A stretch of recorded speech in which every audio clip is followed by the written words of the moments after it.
Welcome to the Brain Candy Podcast, episode 573. Woo! This is Sarah. I'm here too.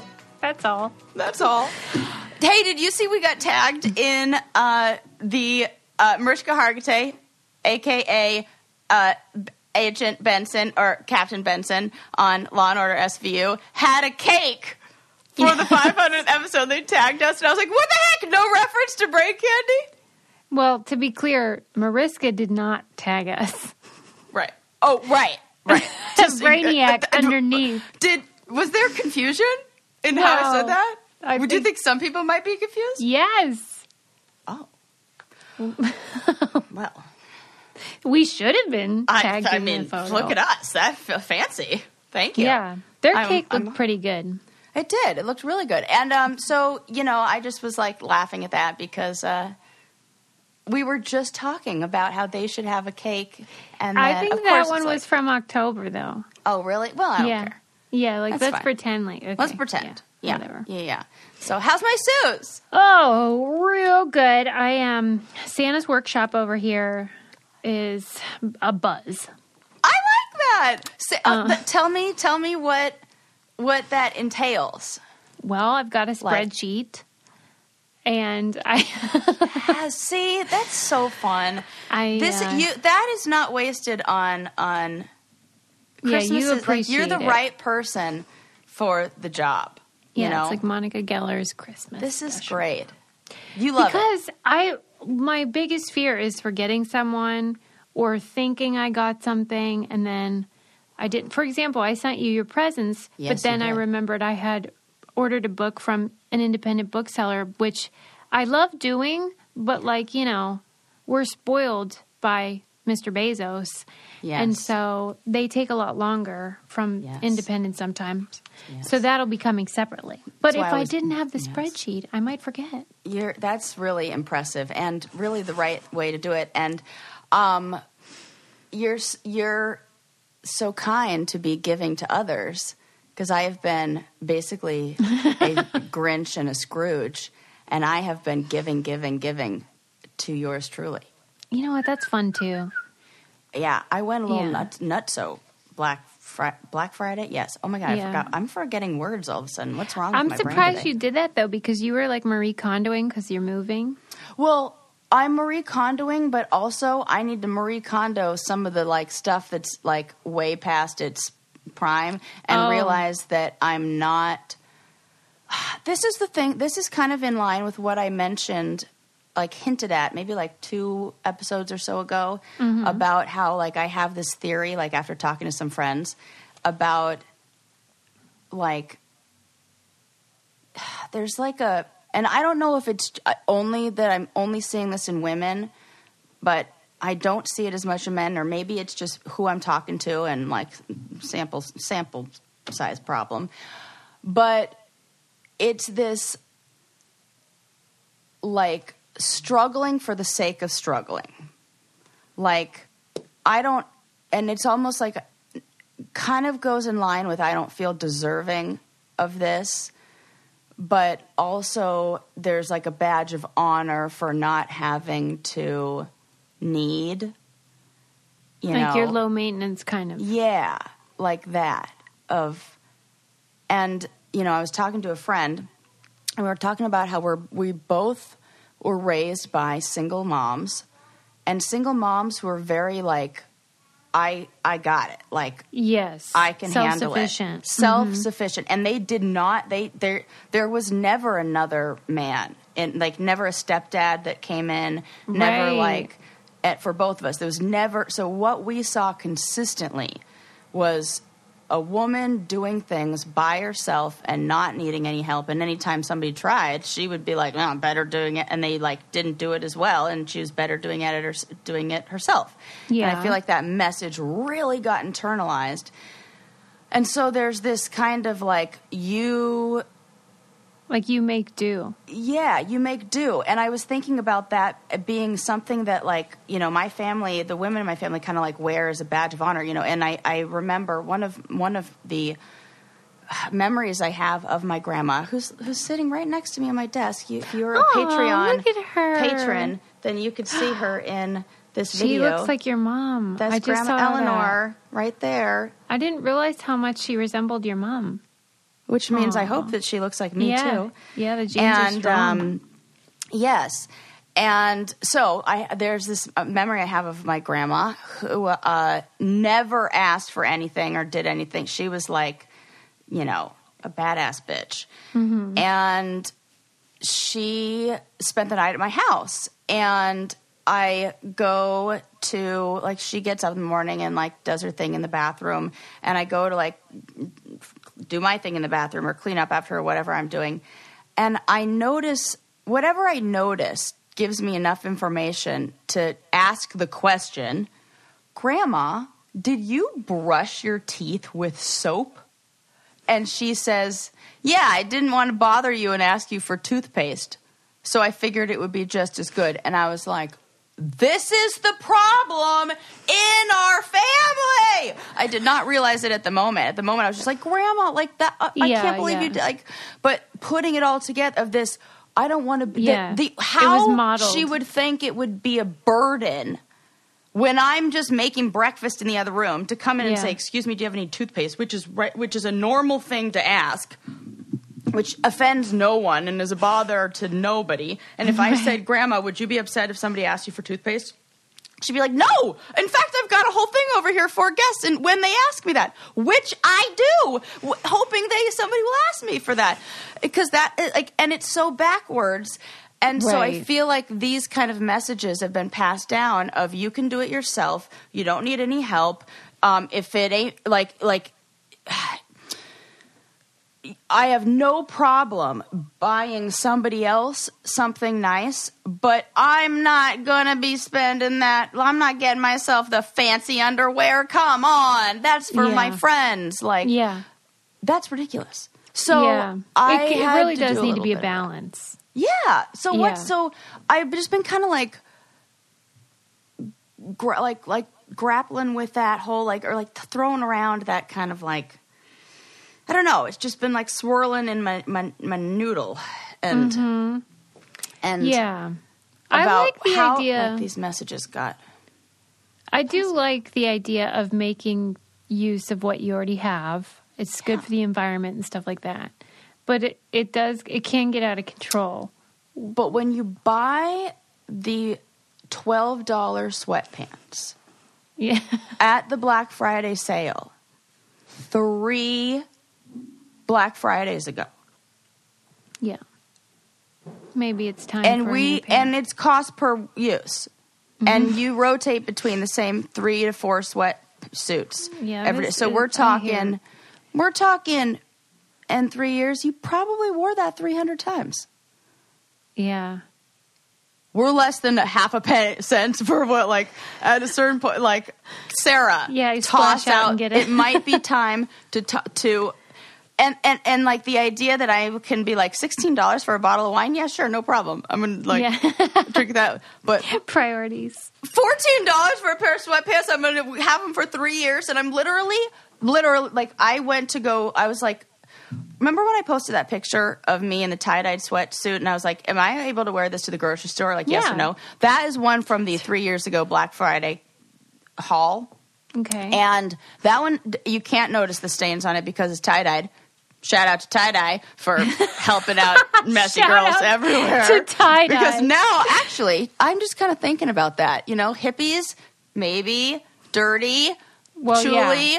Yeah. Hides the dirt, pattern. Yeah, it's a real camouflage. Okay, I get it. I see it. Yeah. I see what we were doing there. Smart thinking. Tip of the old hat to you, hippies. I think this is an important concept of self-care. And I also think if you want to practice self-care, get yourself a Theragun today. I'm going to get this for my brother for Christmas. That's what I got for my brother. He's a firefighter, and I think this is... Oh, yeah. Hello, and he has, like, bad everything because, like, he's a firefighter, like, knees and, like, all that. He just uses them all the time. Great. Like, I'm going to get him that right now. It is such a great gift for yourself or someone you love. It's a percussive therapy device that allows you to massage tension in your muscles and get that deep muscle tension out We're all like knotted up from the stress of life. Just get both my brothers that. Yeah, what are you doing? I can't believe you haven't done this yet. And I didn't get one of them a birthday present. I forgot. So. This will be a twofer. Yeah, there you go. Whether, you have an injury or just like life as a human on this earth is stressful. And this was such a nice way to relax and treat your body properly. And it is high tech, baby. It's got that screen on there. It tells you what to do. Be so popular. Yeah. Sister of the Year. Yeah. Selfish. Great present. Try Theragun for 30 days starting at only $199. Go to therabody.com/braincandy right now and get your Gen 4 Theragun today. That's therabody.com/braincandy. Therabody.com/braincandy. Seems like the right thing to do. Yeah. I owe it to them. Yeah. Yeah. Well, I support your shopping. Or two. Yeah. So, and like they've been like the nice brothers who like now like pick up the tab when we go out to dinner and stuff. And I'm like, what's this? That's nice. Quit it. So I got to like take care of them every once in a while. And that's the way to do it. Okay. So what were we talking about? You're just shopping and buying. Oh jammies. My gosh. Yeah. Oh yeah. Okay. So I was saying about the Target ones, like, can I wear these out? So this morning I had a thought of, could I wear these pajamas out? Like, my sweatsuit. And I did an inspection. I was like, are there any, they're cool. They're like ombre. They go from like cream to brown. So the top of them is light and the butt area is light. Dangerous. Because that is a frequent stain spot. Yeah. There was a big old stain on the hiney. No. So that would be an oh no. You can't wear sweatpants out with the stain on the hiney. No. So that's also poor design, if you ask me. I know. It should be the opposite, right? Seems like, yeah. Yeah. But I wonder what that did you get rid of those babies, or are they just indoor only? They are, no, they're going to go in they're on probation. Well, here's what's happening is because I did do another Target haul for all my sweats because they're just the best. I just love them. It's either Brain Candy sweatshirts, which is the top part, Brain Candy, as you can see if you're a Patreon. I'm wearing my It's Hard Being a Person sweatshirt, which is my favorite thing in the whole entire world. And I think we're putting up boys ones, like men's. We have the tank top, but it's cold weather, and also I wanted to get it for my brothers because it's so funny. It's so I know cute. my brother Jordan will freaking love this sweatshirt. So I hooked it up. So, where was I? What was I talking about? Know. Oh yes. So I'm talking about my Target clothing haul. So here's the thing with I got a whole bunch, but the shipping is kind of like spaced out. Yeah. And I got things in multiple sizes because I didn't know what size I was going to be because, you can't, like, now in some of the stores you can't even try things on. So I just had to order them all, and then I'm just going to return whatever doesn't fit and, have a little dressing, like, try-on party in my bedroom. And so I have to wait until I get the new stuff before I throw out the old stuff. Yeah. So I have, a week of a very exciting week coming up where so many deliveries are coming. I made that error kind of whenever it was announced that skinny jeans were no more. And I was like, okay, goodbye. Goodbye, everybody. Goodbye. Nice knowing you. Mm-hmm. And then the winter came and boot season was upon us. And I was like, that was a mistake. That was a mistake. They're I necessary. need at least a couple pairs for the do. boots. Mm-hmm. So then I had to buy skinny jeans. I was mad about that. I'm in the market for some too because of the they just get little I blame the young kids for making me for shaming me. Right? Shut up. Mind your business. Yes. I'll wear what I fucking want. That's great. Yeah, wear whatever you want. And you know what? With those those boots, there's a whole art to the cuff and the hem length that matches with the styles of boots. As a warm weather only person who is now going to a cold weather environment. You're in for a real shock. I have had to learn a thing or two. I didn't even know about sizing for boots and like socks that are thick. I learned that, and I had to return them. I'm like, oh my God, I'm not actually that size. I'm winter boot 8. So when someone asks summer you shoe size, 7.5. Summer 7.5, winter 8. Who calls it 7.5, actually? Is everybody mad that I just called it that? You guys are like, 7.5! Nobody calls it 0.5. This is because my brain isn't looking at the screen, looking at, like, online shopping numbers, and it's, like, you know, that's, like, I don't see the half. They don't write that, so. This is one thing, like, if you watch Friends, you know, they live in New York, where it's the same weather as I have. But, like, there is no winter wear going on. No. There's a whole different wardrobe. Yeah, and they need to, I wish they did show that, because there's no way to look cute. Then you go to Christmas parties, assholes make you take your shoes off. You know how I hate that. Because you got snow and you're on wearing your shoes. tights? Tights. Or like, hell no. I would like carry around little slippers. Well, that's one. Okay, but then like a weirdo. Let's say you're wearing slacks, then they're long for heels. And then you're dragging your feet up. You look like a total idiot. You do look like a total Fuck you, Mother Nature. Fuck you. You know what show did it well? Cheers. They were always coming down, and they always were like, boo! Right. And they were all like dusting snow off. So right, and that is part of why I love to the art it. department and wardrobe for like the method giving them acting. actual snow for that, because yeah, that was on a set, I'm sure. And they needed like to drink and get warmed up. Yeah. Mm-hmm. I agree, like Sarah. Mm-hmm. So Thank they you for did it right. noticing that. They did it right. Yeah. So yeah, I'm learning about boots. I'm learning about that kind of stuff. It's real fun. And I'm also doing like the treat yourself thing, or like this the whole point of this conversation was saying about how you know, you've been Santa's workshop over there, and I've been you know, Scrooge McDucking it, or right, whatever the Christmas version of that, Ebenezer Scrooging it. Yeah, but like, that's all right though. You know, I still give in to others, and your son is always one of my favorite people to.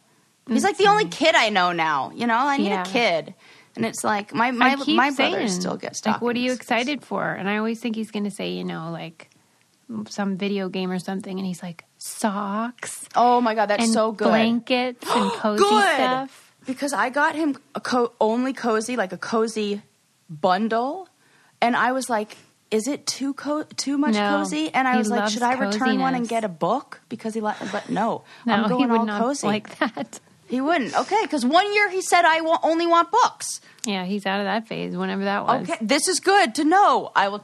Okay, I had regrets, but now I have no regrets. It's good. Go with your instincts, Sarah. Yeah. Yes. Mm-hmm. And also one thing that was sold out of last year that I got this year, and I'm like, yes, which is a co-gift for Adam and Lincoln. Oh, like this is very exciting. It's not exciting, but it's just exciting to me because I was like, somebody's going to think this is cool. I love it. I love all that stuff. None of this is what I wanted to talk about, but there is one thing that I saw in my whole shopping, and like, you know, because I ordered multiple sizes, I have had to go back and do some returns. Let me tell you, I have seen some real working of the return policy in the old like I you know, as somebody who worked in retail for a long time, I am so like I get I feel their pain. It is so frustrating, people who like take advantage of the return policy and try to work it. As a customer, I love a good return policy, and I will absolutely take, you know. But you follow the letter of the law. I do follow the letter. Correct. And I said that to the woman last night. Okay, so last night, I'm at Target doing a return, picking up an order. And, man, I wish Target were our sponsor. I talk about them so much. They should be. Anyways, you do not get a shout-out to Target until you become our sponsor. But Tie-Dye does. Yeah, yes. I got to support the little man. Like, you know. And, okay, so there was a woman in front of me who was returning what were so clearly her Christmas Tupperware bins that, you know, like the big bins from last year. They do a swap. Like, Target is not dumb. First of all, they do like a swap of the colors of, like, the lids were green last year and the year before. The lids were green and the bottom was red. This year they alternate. And then it's a red. They are not. They know. And then they keep track of, why would she return like, it? I don't get it. I don't. Well, that's the thing. It's like you have to wonder, like, is it like you're strapped for cash, and like this is like what still has. So like that's sad. Well, because you still have Christmas stuff. This lady didn't even clean the glitter out of her. The glitter at the bottom of the Christmas. Yes, I was like, oh, bitch, you're not even trying. And you know when you stack Tupperware and like there's pressure, it gets lighter. I was like, you ain't fooling no one. And I was getting so stressed and feeling so much anxiety as like a former retail employee. Yeah. I had to walk away and I had to do a lap. And I couldn't. I was like, I am willing to lose my place in line. Don't you feel like if you had just had some dad grass there that you would have calmed right down? Everybody in that situation would have benefited from dad grass. And by the way, this is something you will not want to return. It is a great stocking stuffer. I was just going to say that. Totally. If you want some CBD joints with just a hint of THC, but it's legal, 50 states. Like, you can still go about your day. You can do all the things. You can be like a regular functioning human, you know. Yeah. This just takes the edge off of your Christmas shopping hell that you're in. And they're 100% organic pre-rolled joints, very low THC, high in CBD, just like mellow you out, just like the good old days. Peace, love, dope. And take it with you wherever you go. TSA approved, so you can take it when you're traveling to go see your in-laws. This is good to know. Mm-hmm. I am going to, because I was like, I had it in my bag, like just the joints, and then I got really nervous. Well, right. But now you know. Like, now I know, and there's no need. And I posted it on our Instagram, but there are like specialty tins that are like hilarious, like where you can stash your joints, are just so funny and great for gifts. Right now, Dadgrass is offering our listeners 20% off your first order when you go to dadgrass.com/braincandy. Go to dadgrass.com/braincandy for 20% off your first order. That's dadgrass.com/braincandy. I got Christmas shopping to do. So I had to like take a lap around and like, you know, because I couldn't even deal with the stress. So then I go up and I do my return, and they're really, and one of the things that's great is they offer like price matching. So if you bought the item like a week ago, you can go back and be like, it's on sale for 50% off now, give me my money. You don't say it like that. You know, you're nicer usually. Yeah, right. At least I am. And, so I was doing that and like, you know, going in there, and the woman was saying, I was hearing her try to calm down, like the employee was trying to calm down the other woman who was like, what? I need to return it. Meanwhile, she's like, ma'am, we can see when you purchase this. And then she also was like, also we give you we like make an exception, and that goes on record because we scan your license. I think 1 or 2, yeah. And she's like, you've maxed out. The sad part was she had her daughter with her, and her daughter was like maybe 10 or 11, and I just wanted to be like, you're going to fuck her up with money issues, and there's a lot that you are fucking her up with. Like, it was not good. There was like so many things, like, sometimes like when you know, and then the daughter, like, she like sends her daughter off to go like get something, like go get whatever it is that you needed. And then her daughter's walking away, and she says, which is what made me think about all this, like, is connected. She goes, oh, look at how stained your sweatpants are. She puts the daughter down. she's deflecting all of the anxiety and feelings of shame that she feels for the embarrassment of being called out for like this year-old return, and then she just beams them at her daughter. It's a shame you can't do like ambush therapy sessions. So I want. Sometimes I'm just like, Sarah, don't just don't. I want to just lean in and be like, who hurt you? Yeah, don't. What happened to you? I want to just tell the daughter like,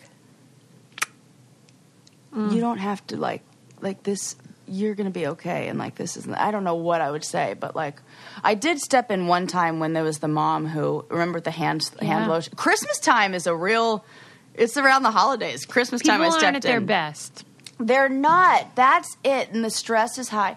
Yes. And that mom made a comment about how that wasn't a boy scent of hand lotion. And I was like, there are no such thing as a boy scent or girl scent. Does it smell good? Then it's a you scent. The end. The end. So the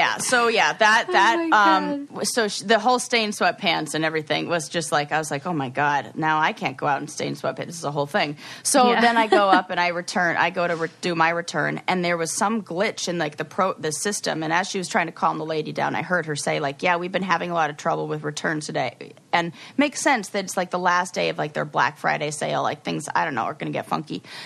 And, or Cyber Monday or whatever it was, and I went to go do the price matching and everything, and she was like, it says you already returned these, and I was like, I already returned them. They're my favorite sweatpants. I wish you had 10 more. I'd buy them. I wore them to bed last night, and I was like, and furthermore, let me tell you, I saw what went down earlier, and I felt so bad for you, I had to walk away. Like, as somebody who is a former retail employee, I am so sorry you have to deal with that, and I understand that difficult. And she was like, which one? And I was like, oh, I'm so sorry. We just had, like, a whole moment, and she was like, here's your money. And she, like, did it for me and was like, here, it's fine. Why did it say you had returned them? I don't know. There really were, glitches going on. She's like, my whole system has been doing weird stuff today. You know, they're my favorite sweatpants. They really are. They're so good. I'm so glad. I'm just like, yeah, I have been wearing those. I did get what I got. I ordered 3 new pairs. And so one of them I've been rocking. You are too much. But I did get, they are cream. They are still light colored. I know. AWH. I just love. When will I learn? I just like living on the edge. Maybe it's what I need is like I have to do that because it keeps me clean. Like if I had, I'm not she kidding. Likes working without a net. If I don't like, I have to buy everything white because if then I go like this and I go, I can't wipe it on my clothes. Right. But if my clothes are black, 100%. Wow. Yes, it is like that. It's like it keeps me. Okay, I need the rules and the boundaries and all that.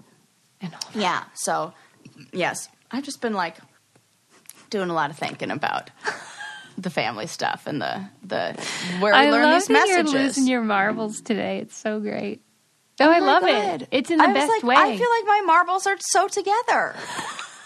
They're not. It's great. Oh, no. More is this in, one like, of those entertaining, not, like, crazy. Just you're being funny. Oh, you know what it was? Even though I spent the first, oh my God, like half of this show talking about sort of personal stuff, I was so excited to do this episode because of the stuff that I had to talk about. Like I read some really great articles on this family stuff, and one concept in particular that I am super excited to hear your take on because I feel like you will have way more information than I do on this. So I have been talking to a lot of people recently, and mostly women, who will tell me that they aren't really, like they don't do well with negative emotions. Like they don't even know sometimes what those feelings will feel like, and they didn't really get a good lesson on, and like, no, you know, and this is so many people would just like know about happy emotions and like when we talk about sad ones, you know, we'll say like, oh, well, it feels like it's just not happy. And really? Yes, this is a lot of people. I was having this conversation with multiple friends about this. Did you say, or am I misremembering? Did you say it's mostly women? Yes. Or okay. But I think that's only because that's who my friends are and who I talk to. Like but I think this is why, and I'm getting what I'm going to get to. The thing that the common thread here, I think that having a jokey dad is a form of emotional neglect. Mm-hmm. I totally understand this. And so I have been thinking about, like, I'm like, you know, I'm sure you do this, where you, like, are writing the article in your head, and, like, the title is, like, why we, like, the death of the dad joke, and, like, how, you know, because, and I've Googled so many things like this, I hear there are two camps, there are two separate groups, articles written by women, mm-hmm. that say, here's why my dad being jokey with me messed me up, and how I didn't like that, and how his jokes really hurt my feelings. I read an article in The Atlantic about that. Then we have the other camp over here that looked at it, mostly men, articles written by men, that are looking at another article in The Atlantic about the science of dad jokes. And that talks about how they are using humor to connect. And then they boil it down to where it's more for the person telling the joke than it is for the people, which we've talked about on here before. You talked about that. I think it was that article that you even talked about on here. Yeah. No article I have read has combined the knowledge of the two, where it says that dad's joke as a way to avoid emotional intimacy and connection. Connection. I have some loose, some arguments that they make about how it's a way to avoid. There's like this desire to avoid any sort of Adam, of the dad joke. Yes, there you go. Yeah, I'm best at dad jokes. I had to tell him to stop it. I wish I could hear you. Oh, yeah, he can't hear you. But that's too bad. The people can hear you, though. I'd say hello. Hey, how you doing? Your haircut looks real good. He brought me tea in my brain candy mug. Oh, I thought I had my brain candy mug today, but I don't. Look how cute it is if you're so on Patreon. Good. I freaking love that mug. It's so cute. It's so cute. And look at my sweatshirt. You're welcome. Yeah, she was showing you her sweatshirt. Yeah. Oh. Fantastic. There you go. There you go. Behind the scene action. Okay, go ahead. So that dads are trying to connect in a way that isn't at all sexual in nature or aggressive. And so they go with this super, cornball safe humor that so I hear that argument, that side of it, but not the one that talks about how a dad. Why don't they just be sincere, though?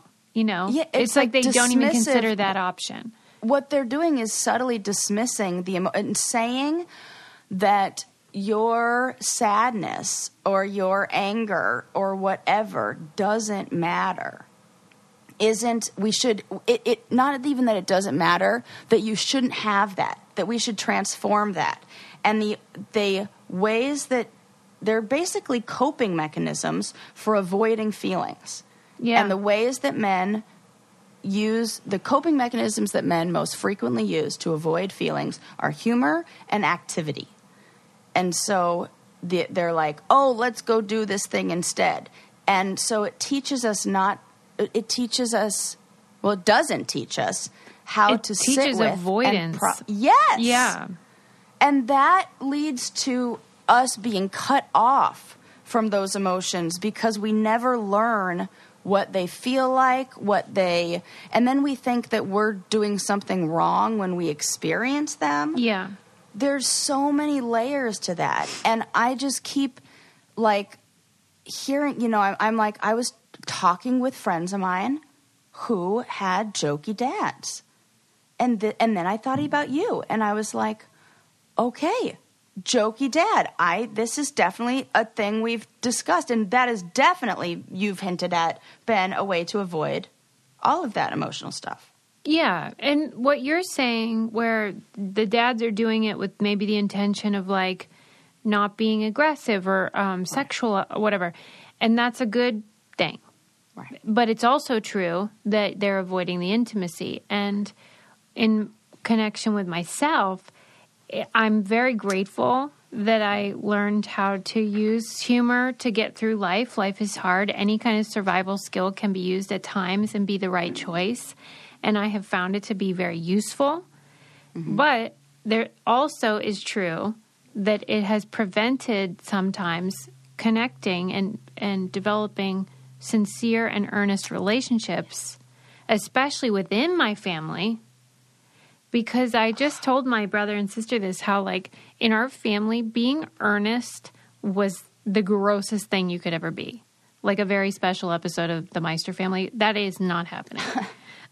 So then you kind of, like, you don't can't learn. even get through saying that earnestly. You have to, right. You have to... Right. Use it feels that gross. because it's so hard to talk about even that. Like, we do it, we don't even know. It's such a coping mechanism that's deeply rooted in there. It makes our skin crawl, like that feeling of, like, I love you. Like, come on.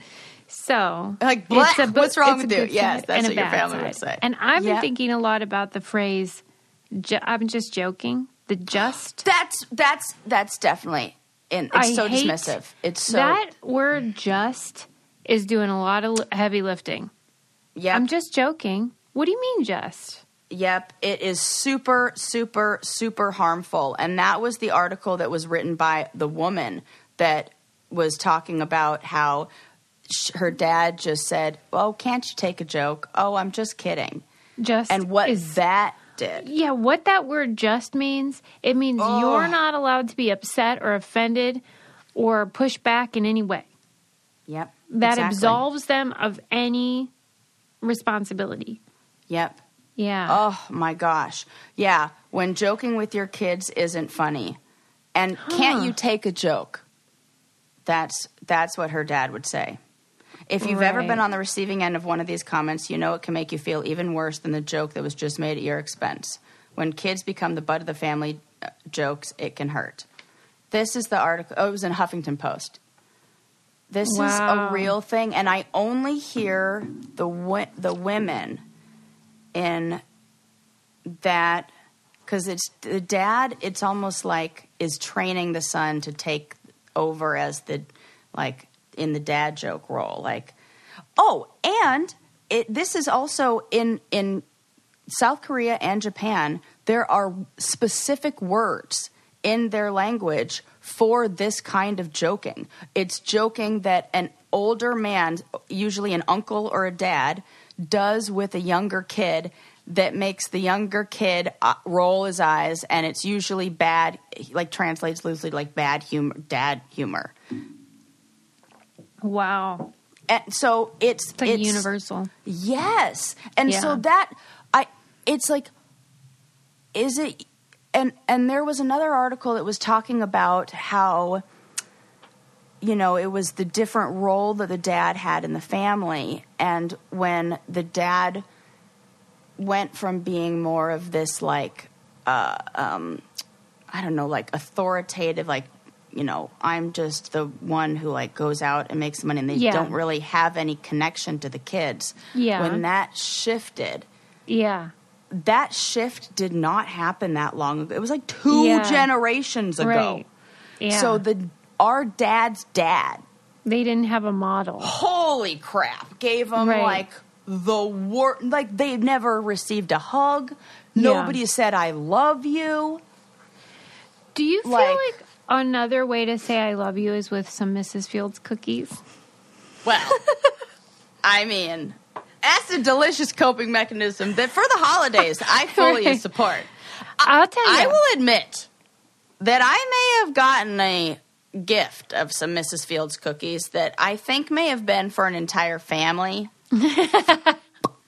Thank you. I ate them all. Well, okay, so these Party are of one. great. They are such a great gift. I am getting them for my nephew who just went away to college this year because I thought, what a great, comforting thing to receive. And like they just Isn't it crazy how Mrs. Fields cookies takes you back? It took me back to shopping at the mall with my mom, and I was like, I do love white chocolate macadamia. I used to always be like, no, I don't want that one. Yes, I do want that one. Yes, I want so much of that one. And then for myself, I got the chocolate-covered pretzels, I'm just saying. So I recommend them. I didn't even know they made them. Oh, yeah. They have all different kinds. Like, it's not just the iced sugar cookie. Like, there's so many brownies. And if you think people who make cookies, like, they are going to do other stuff, like chocolate-covered almonds. Yeah. Like, you think you've had a good chocolate-covered almond? No. Go to the people who make delicious cookies for your chocolate. They also make delicious other things that, like, you've not even tried.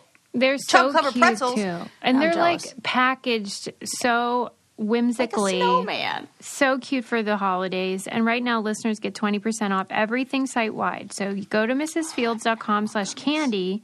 That's right. That Mrs. Fields gift to you. 20% off everything when you visit mrsfields.com/candy. Get 20% off at mrsfields.com/candy. Well, isn't that the best, like, go-together link? Like, they just keep that. Right. I know. You're welcome, Mrs. Fields. /candy. Like, yes. Okay, so I'm I have a glad you list. mentioned this stuff about the dads. That's really interesting. So, you know, and I had to get your take on it because, you know, not having a male, I have more of that mom thing, you know, of like so I tried to make it balanced. You know, my brain was like, this is what I'm hearing a lot of around the holidays. I get a lot of family stuff. You know, we talk a lot about family stuff. Like, I feel like a lot of my friends, you know, we're at this age. We even talked about this, you and I, where we're like, I'm done doing the, like, you're like done with putting up with. Yeah. It's like, I got to either set some boundaries, draw the line in the sand, or I got to, like, you know, people are in the doghouse with me when I start saying, I don't want to cast my pearls to swine. Yeah. Like, that's always like, Susie's pissed.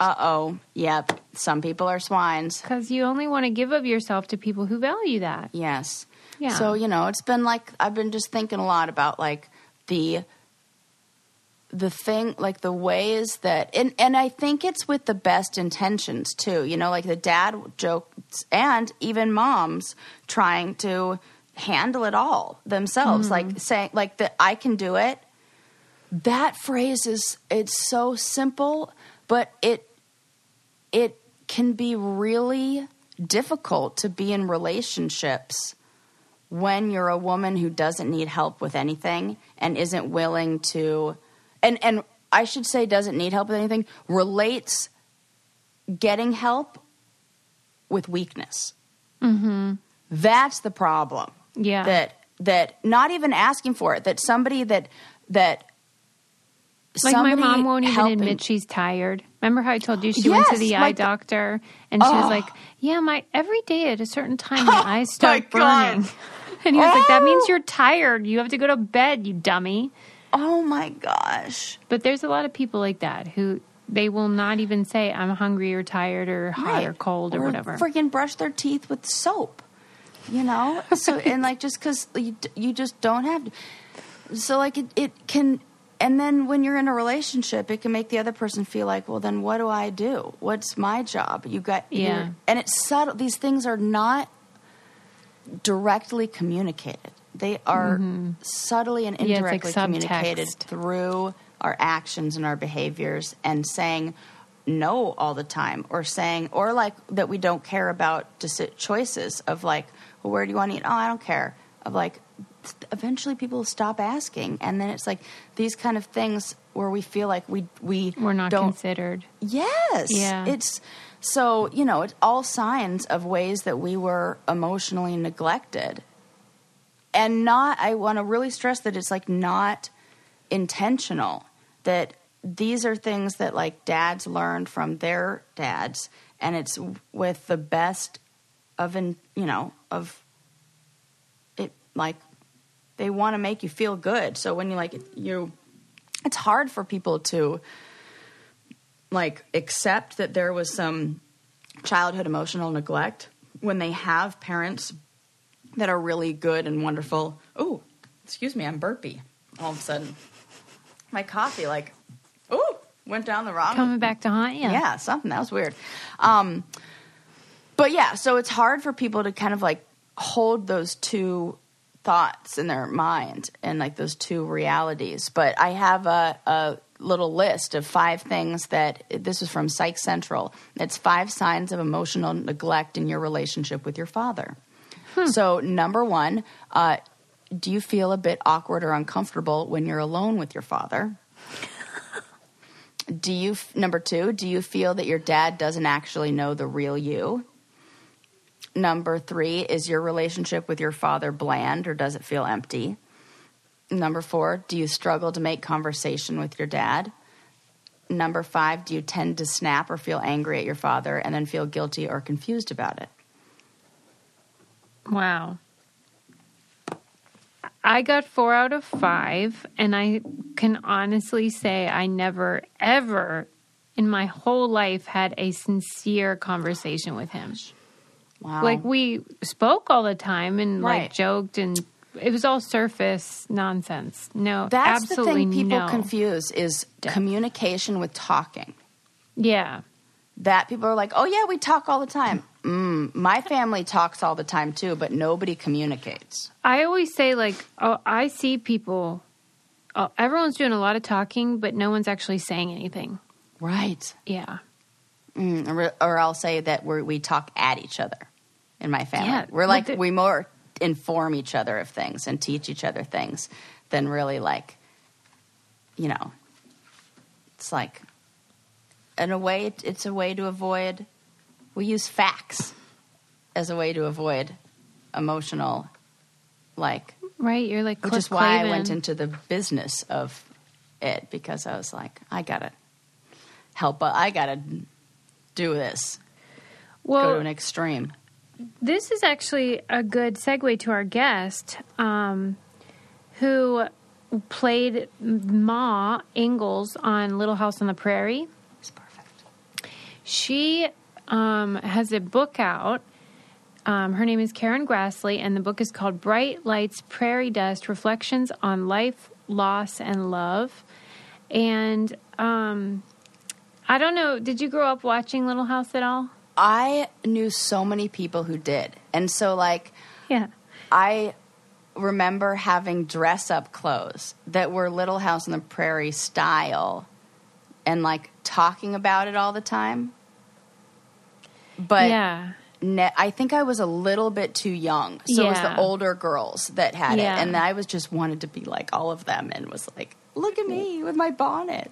Well, remember the dad being kind of cute and hunky, though. Yeah, Michael Landon, super hot. Yeah. No doubt about it.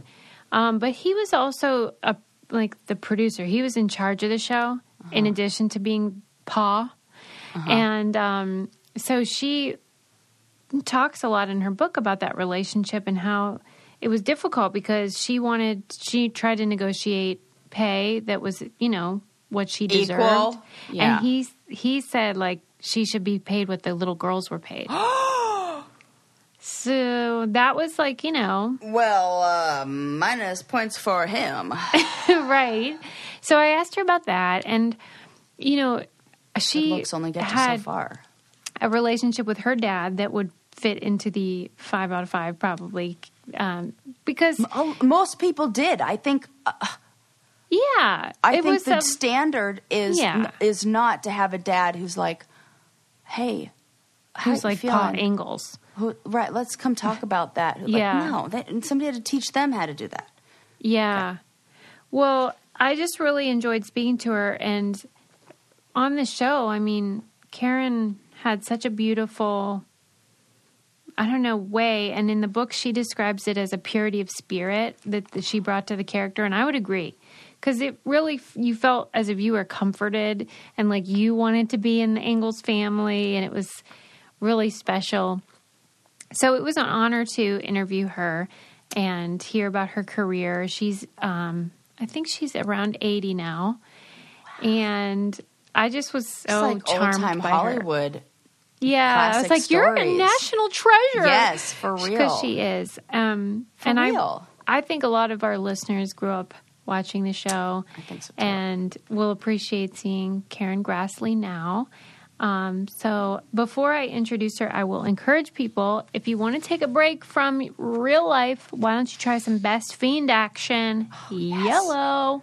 Oh, hey, I got a new phone and I never updated with the old stuff on the other one. And so I re-downloaded the app and I was like so sad of like, oh my God, I'm going to like, you thought you weren't going to have your levels. Well, here's what's so great. They change it up so much that I get all new fun ones, and it's like all the like. She's fine with it. Totally fine with that. I thought I was going to have to start from the. Nope, you get to do all the new ones, all the fun stuff. It's the best. They just keep that thing updated. I didn't even care. Best Fiends, super fun gameplay, amazing storyline. You can collect the fiends. There's all new challenges all the time, and you don't need Wi-Fi, so you can do it when you're traveling or just wherever you are. Super fun. Download Best Fiends free today on the App Store or Google Play. That's friends without the R, Best Fiends, and maybe your levels will get somewhere close to where Sarah's is. And anyway, check out Karen Grassle's book, Bright Lights, Prairie Dust, and welcome her to the show. Welcome, Karen. I just finished your beautiful book, Bright Lights, Prairie Dust, Reflections on Life, Loss, and Love from Little House's Ma. What a delight it was to get to know you better through your book, because most of us just know the characters you've played, and it's a real testament to how talented you are that we kind of believe that you are that person or those people.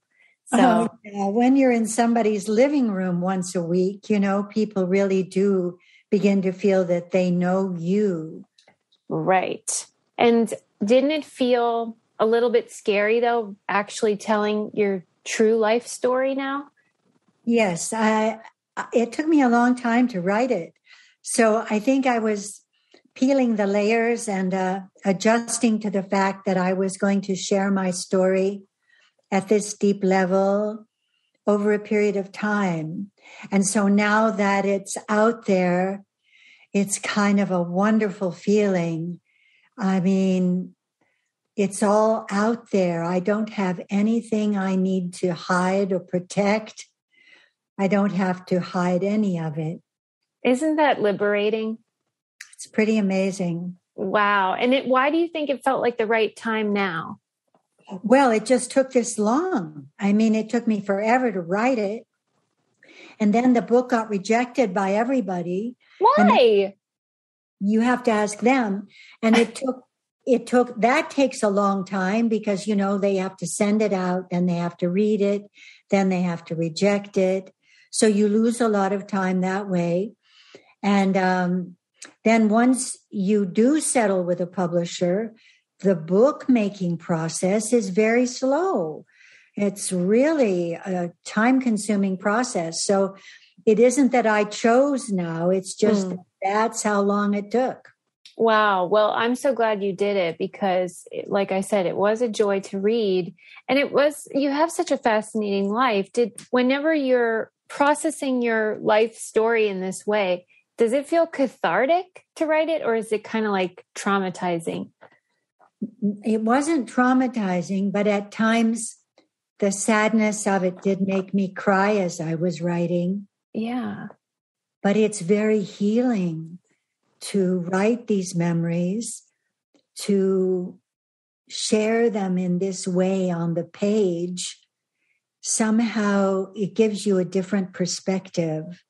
So I feel like the whole process has been really healing for me. Oh, that's great. Yeah. I mean, that alone makes it worth it, don't you think? Yes. Yeah. That's so special. I was fascinated to hear the story of your growing up and your family life. And I found the relationship with your parents to be so interesting.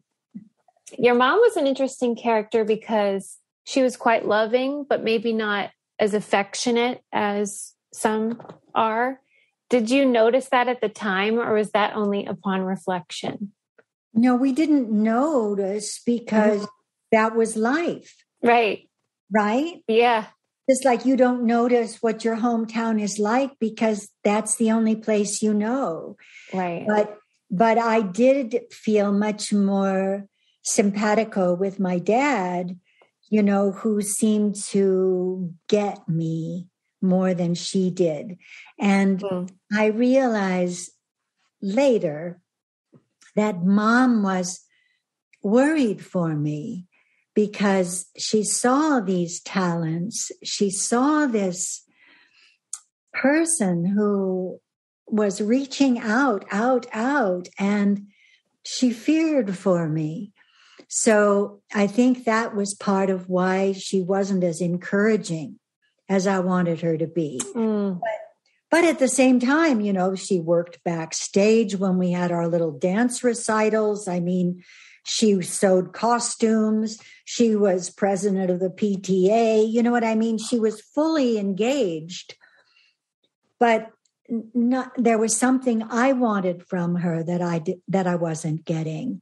And it was encouragement that there was something special that I had to bring to the world. I mean, that's sort of the core of what every human wants, to know that they matter and they are special. Do you think that urge to feel that sort of, sense of worth contributed to your interest in religion at such a young age? I think it was the alcoholism that made me uneasy as a child at only 5 years old. And I was seeking some answers for what I sensed in the home. And I thought that Jesus would be able to fix it. And so that gave me a lot of solace until I thought I was a big sinner. And then I started to have nightmares that I was going to hell. I mean, that's not good. But that is sort of the flip side of it, right? It was the flip side of that particular kind of religion. Yes, that is for sure. I remember there was a scene in the book where you were doing a Tennessee Williams play and your dad came to see it, and he wasn't exactly one to like shower you with praise, but he said that you were impressive. And I wondered if that sort of made a difference in terms of your future. Did it keep you on that path? It really helped me. Yeah. I was still going forward, but the fact that he secretly let me know that he believed in me just gave me that vote of confidence that we all need, you know? Yeah, because it feels like, and I mean, we all chase that kind of confirmation that we're on the right track and that our parents think we're special, but that seemed like a special moment for you. It really was.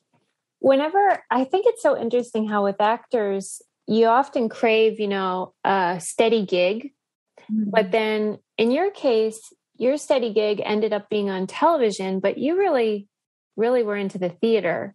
Did that feel like a conflict for you? It was a conflict for me because I needed the job, but I thought, oh, this job probably lasts 3 years. I didn't know it was going to last 50 years, but oh my gosh. Right. 3 years just playing one part, you know, I didn't really like that idea. But all my training, all my heart had been in the theater. Yeah. So it was a big adjustment. Plus, I had a lot to learn about how to do it. You know, just how to sustain myself over a 12-hour day after day after day. Because in the theater, you kind of build yourself up to a performance. You give all you've got, and then you recover. But here, there was very little recovery time. And so it's almost like a skill you had to learn. Yes. And it took time. Whenever you were doing the show, Little House, in the book, you mentioned that you brought to Ma a purity of spirit. And I thought that was such a beautiful way to put it. What does that mean to you? I don't know why I am this way, but I was born this way. Yeah. I was born with this spirit that believes in the human being and believes we can do better and believes that there is something profoundly beneficial operating in the universe. And that's just innate. But the alcoholism, that nearly killed it. Yeah. Don't you think that they're connected though? Because if you have that sense of the big picture, it's like you're a raw nerve, don't you think? That's right. That's exactly right. I felt before, for many years, I felt like my nerves were about 2 feet out from my body, so that the sensitivity to everything was so intense. Yeah. And alcohol actually helped with that. Right. It helped to kind of calm that down and reassure me. So you can see why you get addicted. I mean, it's just great medicine until it isn't. Exactly. And so what do you think after you decided that wasn't the life for you? You mentioned that you kind of traded in alcohol for health, wellness. How did that work for you? Well, really what happened was that I had to have help from a spiritual source. And the spiritual source came mostly in the form of other sober people sharing with me how to do it without your medicine. So the raw nerve came back big time, but they taught me things like taking good care of myself, being sure to have a good meal, not getting too hungry, trying to get rest and reach out for support when I felt, very nervous and at loose ends. And that all worked. Yeah. It's pretty magical. We always say on this show, it's hard being a person. It just is. Right? That's right. Sometimes you got to have somebody tell you, you got to rest or have a sandwich or whatever. Yeah. Okay. So when you detail in the book the difficulties you had with some contract negotiations and how painful that was, did you feel at the time that you were being brave and strong, or did you just feel this is just what has to be done? Oh, no, I didn't feel brave and strong. No? No. Oh, no. Because it was, don't you think now? Now, when I see what I did, yeah. I'm amazed. Yeah. I even say to myself, where did I get the guts to do that? Right. No, I just had this very strong sense of fairness.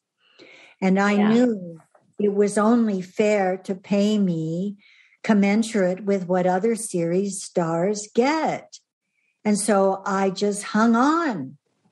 I don't know how I did it, but I did. And finally, of course, they settled the contract. Did you feel like, did you take it personally that it was such a big fight? Yeah, it did hurt my feelings that Mike didn't show appreciation for what I brought to the table. Yeah. Because I did bring a lot to the table. You did. And it hurt my feelings that he tried to manipulate me by telling me that the character wasn't popular and that there had to be parity between me and the girls, and started cutting me out of scenes. So all of that was very, very hurtful. Yeah. I didn't know I knew how to hang in, but I didn't know how to protect myself from feeling wounded. Yeah. And so that contributed to me drinking more, because I was a poor little me. I was punished. And I had a lot of self-pity, and I was very morose.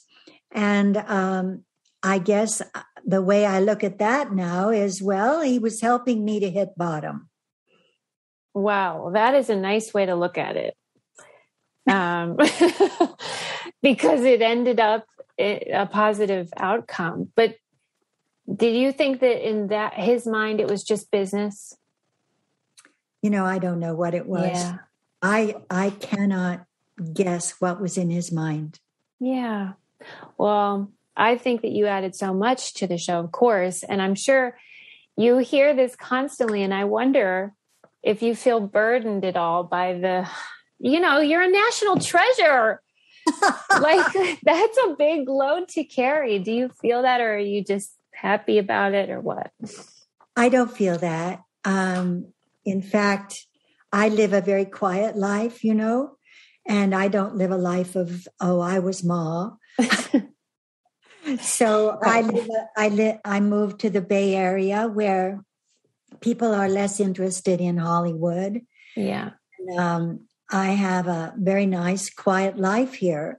And I've been doing theater, and I go out and do plays in other places. And, it's been one of the surprises for me with bringing the book out to find out how powerful people's feelings are for this character.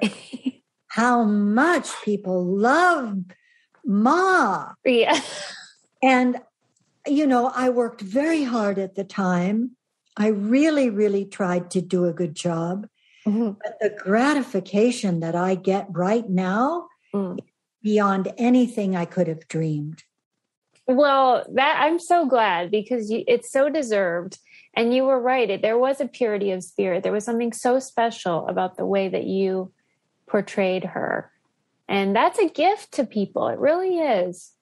I see that. It is. Another thing I wanted to mention was how I really loved learning that you really fought for women's rights and advocated for women, even like the movie that you made, Battered. Mm-hmm. Why was that important to you? Well, I came from a complicated family, and Little House portrayed a very idealistic family. And it wasn't unusual to read in the press, my kids, after they watch Little House, look at me like, can't you do a better job? Right. You set the bar too high. Yeah.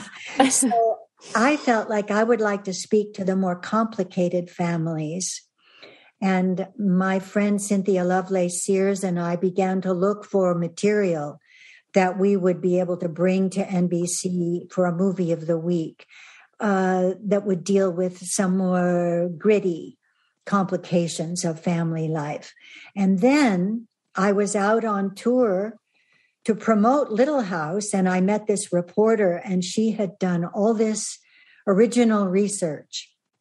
And she told me what was going on. And I said, that's it. That's what we have to write about. So that's what we did. I'm so glad you did. Did you feel that people received it appropriately?